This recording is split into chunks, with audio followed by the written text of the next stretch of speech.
this wasn't politics as usual.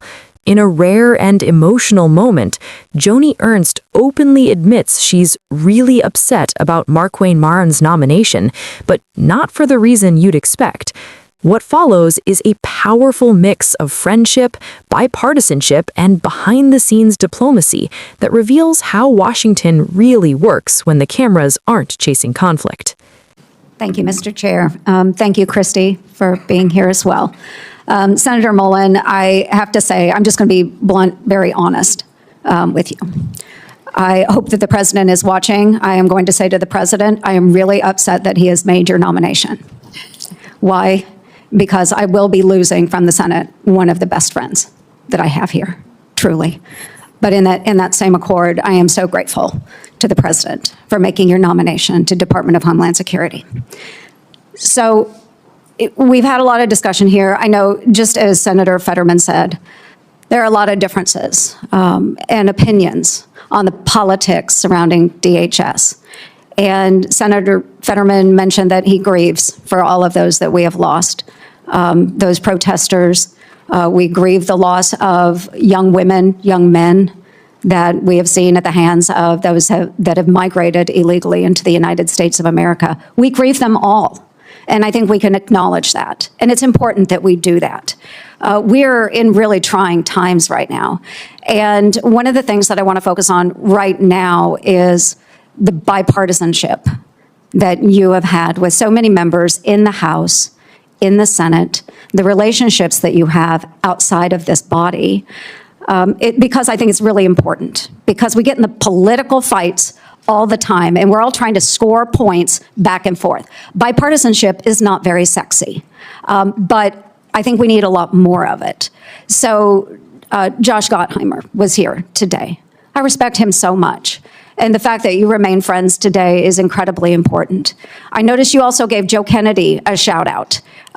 So I sent him a picture I took of you from the dais because I know Joe really well as well. There are so many relationships that we have in this body, and I wish more people would see that we have those relationships. We carry them in our hearts. It means we are better people because we open our minds to listen. And to that point, I want to thank you, Mr. O'Brien, for being here as well. Because what started out as a very big difference between you and Mr. O'Brien, you found a way to both of you come together to share thoughts and ideas and turn something really good out of that discourse. And I think more people need to learn how to do that. And so to all my friends sitting here in the dais and those that are watching, is that this is how America works, where we're able to take differences and come together and not just shout at one another, but come together and figure out a way forward. That's what makes this country such an incredibly brilliant country, is that we can recognize those differences. So I want to talk a little bit about a trip that we took last year. So many folks know that you serve on armed services, I serve on armed services. We do congressional delegation visits. And a little over a year ago, or about a year ago, Senator Mullin led a congressional delegation visit into a country that had not been visited by an official delegation trip in 15 years. Along on that trip, I was also there. Chairman Smith was on this trip as well as Democrat Jimmy Panetta of California. We went to Syria. We sat down with the president there, al-Shara, for his first official visit from the United States of America. Now, a lot of people will say, he was a member of Al-Qaeda. What are you doing sitting down with somebody that was a member of Al-Qaeda? It's the same reason we sit down with people that we have differences with, is to find a way forward. So, Senator Mullin, I would like you to talk a little bit about that trip and why you believed it was important that we do that. Thank you. Thank you, Senator. You're right. The president of Syria wasn't really somebody we should have a lot of common ground with, and we actually talked about that. Him and I talked about that. I had a very blunt relationship about it. But the fact is, our world is different.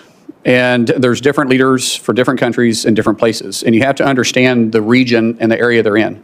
We're not in the business of necessarily picking the leaders, but when we do, hopefully there's a way that we can work it out. And if you remember the president at the time, he said, He said, when I was younger, I was fed a lot of propaganda.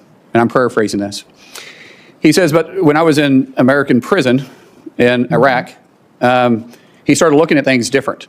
And then he also went on to say, yes, I was affiliated with Al-Qaeda, but it's much like you guys being affiliated with Russia. It was interesting to me knowing how you went through the history. He said, it's much like you guys being affiliated with Russia and China in World War II, and look where you're at today. Sometimes in war, when we're fighting for our country, I left Iraq and came back and fought for Syria because that's my home. We have the most diverse population in the history of the world in Damascus. And I don't want the foreign influence. And after I got out, I realized my fight is for my country, not for this necessarily organization, but for me to get resources, for me to get fighters, for me to be able to fight for my country. And hopefully, even though he said openly, I never planned on being president of the country. I was just wanting to get my home back. I find myself here. And he was very open. He says, I have made mistakes. And I said, I've made mistakes too. And I said, we're not perfect, but if we can work together to be a trust but verified, he says, I want a relationship with the United States. Mm-hmm. I want to have that relationship. That's not common for somebody with Al-Qaeda ties. That's somebody that says, yes, my past is my past, but I'm looking to the future. And I think we all have past. In past, we can learn from. We learn from successes and failures in our past.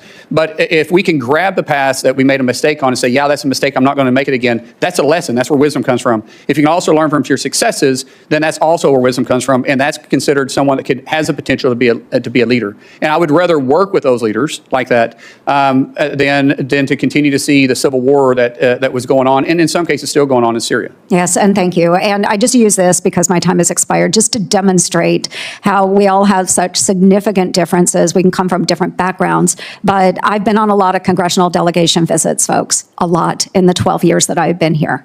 But to watch Senator Mullin lead this delegation and to be able to speak to someone that is far different than we are and bring our countries that closer together, I know that he will do that with every one of us serving in Congress. I know you will represent us very well. You will represent the administration very well. You will make our country safer. So thank you, Senator Mullin. Thank you, Christy, very much for your friendship as well. Thank you, Mr. Chair. Senator. This moment hits differently because it breaks away from the usual political theater people expect from Washington. Instead of sharp attacks or partisan clashes, what we see from Joni Ernst is something far more human, genuine emotion. She's not upset about policy disagreements or political strategy. She's upset about losing a trusted ally and friend in Markwayne Mullin. That alone tells you something important. Behind all the headlines and heated debates, there are real relationships shaping how decisions get made in Congress.